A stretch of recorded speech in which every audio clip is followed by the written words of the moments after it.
Apocalypse Gaming.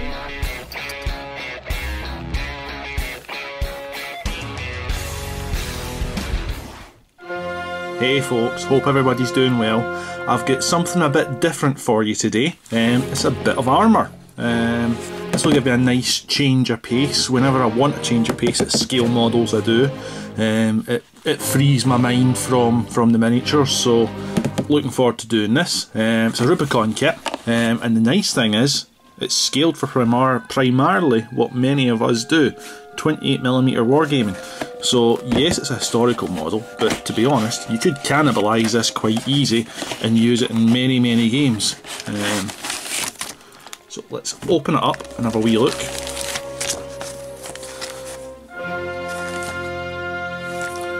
First thing that struck me when I opened it, because I've already had a quick open and a look, is very few things required to be done to get to a completed model. We're talking 6 stages and the model's built. Something else that I like a lot is the tracks are all fully assembled. Don't know if you've ever built a bit of armour before, but if you have, many of them come with individual bits of track, and putting those individual bits of track together can be a bloody nightmare. Nice thing is this has been designed specifically for playing on the table, so simple construction, simple parts. Comes up bagged. I've not opened the bag yet because I wanted to show you how it came, but it comes bagged on 2 sprues, which again keeps it simple on the parts front. Let's get some more light in here and I'll get this opened as well now.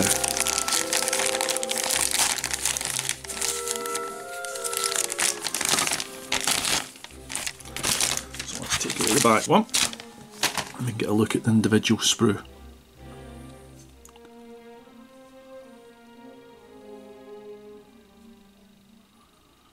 Bear with me for being silent, I'm actually looking at this through the camera lens, just trying to make sure I show you everything that's on it. So that's sprue 1, which is guns, wheels and the canvas top for the Halftrack should you wish to use it. Not sure I will use it just because in my mind I don't like canvas tops on the Halftracks. I like seeing them exposed and seeing the interior. There's also the fact is I'm not going to be doing this as the German Halftrack it's supposed to be, because I like doing things a little bit different with my scale models. I like to change them up just a wee bit because they're my breakaway. So I don't go for historical accuracy, I go for themed on something. And this one I'm going to theme it with a bit of historical relevance as a captured German Halftrack getting used by the Soviets on the Eastern Front. I think it's going to be a winter model, but I might do it in summer colours. I've already got some photos that I've downloaded. I've had some of them for a wee while, most of them I've just recently got.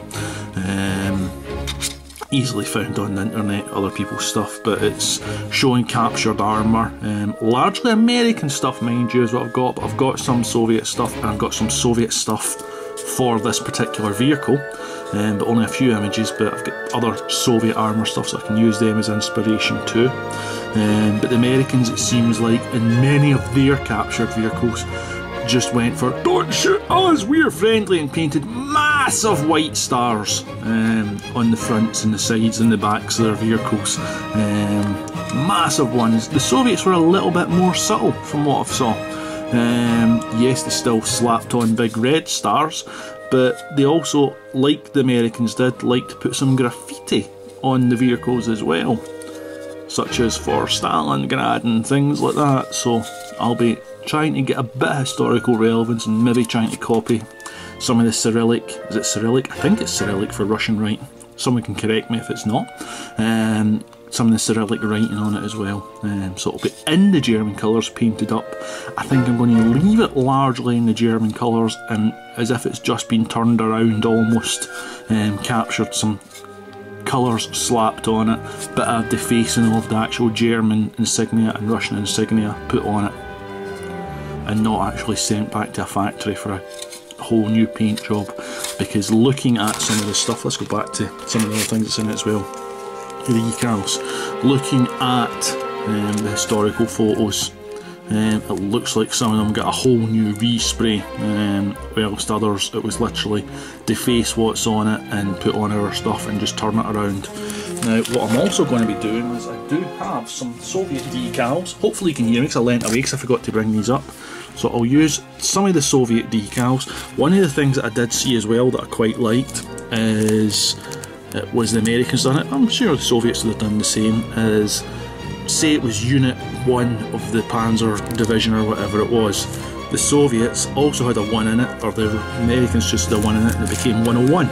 But they had their own font, and then the German font was still left there, which I thought was pretty cool. So say we wanted 242nd, the 24 and the 2 was left over. I'm going to do something like that as well, because I like that quirkiness in some of the historical photos. So it ain't going to be an actual unit that existed, it's just going to be my interpretation of the theme, and hopefully knock that up this week at some point, because I've got a bit of time and I want a wee break from the miniatures anyway. So looking forward to this, and hopefully you look forward to seeing what I've done. Take care, my friends. Bye for now.